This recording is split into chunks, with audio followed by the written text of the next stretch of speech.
Rotate your screen left in 3, 2, 1. Rotate your screen back in 3, 2, 1. That was fun. Assalamualaikum warahmatullahi wabarakatuh. Perkenalkan, nama saya Zahra Rashida Febro dengan NIM C170200016. Hari ini saya akan mempresentasikan materi mengenai pengendalian keuangan. Yang pertama, membahas tentang dilema pengendalian. Perusahaan mengutamakan layanan, kualitas produksi, perputaran yang begitu cepat, dan layanan penjual. Harga perusahaan mungkin lebih tinggi dibandingkan beberapa pesaingnya. Terdapat banyak peluang untuk memperluas keberadaan bisnis atau melakukan diversifikasi ke bidang lainnya. Kesibukan tersebut membuat perusahaan mengabaikan komitmen terhadap ekspansinya. Selanjutnya yaitu keuangan dan fungsinya. Fungsi keuangan bertujuan untuk mengatur pencarian sumber dana yang dibutuhkan bagi perusahaan dan kemudian mengatur penggunaan dana yang telah diperoleh, baik sumber dana intern yang berasal dari dalam perusahaan itu sendiri maupun sumber dana ekstern yang berasal dari luar perusahaan itu sendiri. Selanjutnya, arti penting laporan keuangan. Laporan keuangan ialah hasil dari proses akuntansi yang dapat digunakan oleh alat komunikasi antara data keuangan atau aktivitas perusahaan dengan pihak-pihak yang berkepentingan dengan data atau aktivitas perusahaan tersebut. Arti penting analisis laporan keuangan yang pertama yaitu ada bagi pihak manajemen untuk mengevaluasi kinerja perusahaan, kompensasi, dan pengembangan karir. Bagi pemegang saham untuk mengetahui kinerja perusahaan, pendapatan, keamanan, investasi. Bagi kreditor untuk mengetahui kemampuan perusahaan dalam melunasi utang dan bunganya. Bagi pemerintahan untuk pajak dan persetujuan untuk go public. Bagi karyawan yaitu untuk penghasilan yang memadai, kualitas hidup, dan keamanan kerja. Selanjutnya, sifat laporan keuangan. Bersifat historis serta setiap aktivitas bisnis dan menunjukkan bagaimana bisnis tersebut akan berjalan dengan baik. Yang pertama, aktivitas pendanaan. Metode yang digunakan dalam perusahaan untuk membuat uang guna membayar kebutuhan perusahaan. Terdapat dua sumber pendanaan, yang pertama eksternal dan kreditor.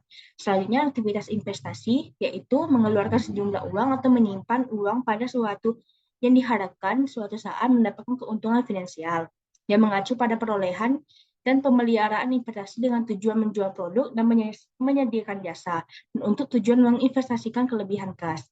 Yang ketiga, aktivitas operasi yang melibatkan 5 komponen, yaitu penelitian dan pengembangan, pembelian, produksi, pemasaran, dan administrasi. Aktivitas operasi perusahaan merupakan sumber utama laba perusahaan. Laba mencerminkan kesuksesan perusahaan dalam membeli dari pasar input dan menjual dalam pasar output. Selanjutnya, konsep matematis yang umum digunakan dalam keuangan. Yang pertama ada rasio likuiditas, yang kedua ada rasio manajemen aset, yang ketiga ada rasio manajemen utang, yang keempat ada rasio flotabilitas, dan yang terakhir ada rasio nilai pasar.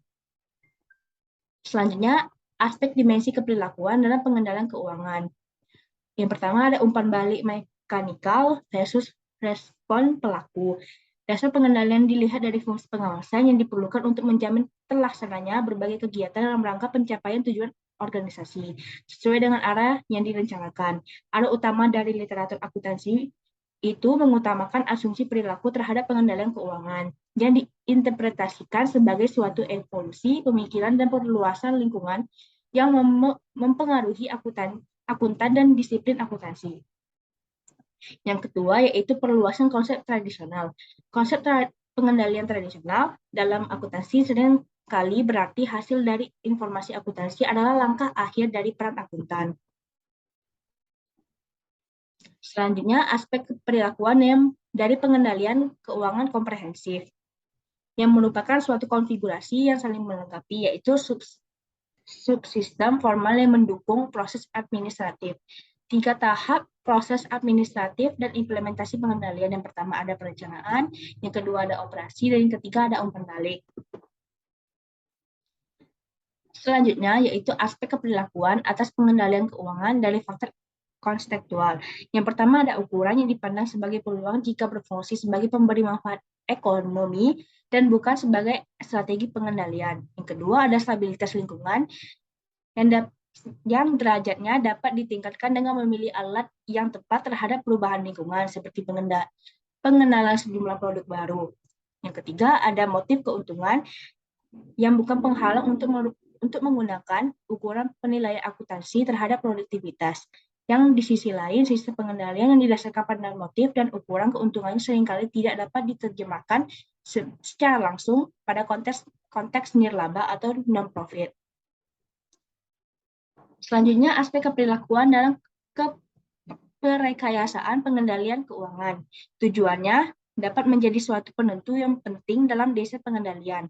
Faktor proses penting dalam pengendalian biaya yang tidak dapat dihindari dan biaya untuk melakukan rekayasa adalah biaya variabel, biaya yang berubah sebanding atau sesuai dengan perubahan volume produksi. Selanjutnya, aspek keperilakuan dalam pertimbangan rancangan. Antisipasi terhadap konsekuensi logis. Yang pertama, yaitu pendekatan secara teoritis dapat bermanfaat dalam memprediksi konsekuensi logis yang berhubungan dengan inisiatif pengendalian. Selanjutnya, relevansi dengan teori agensi.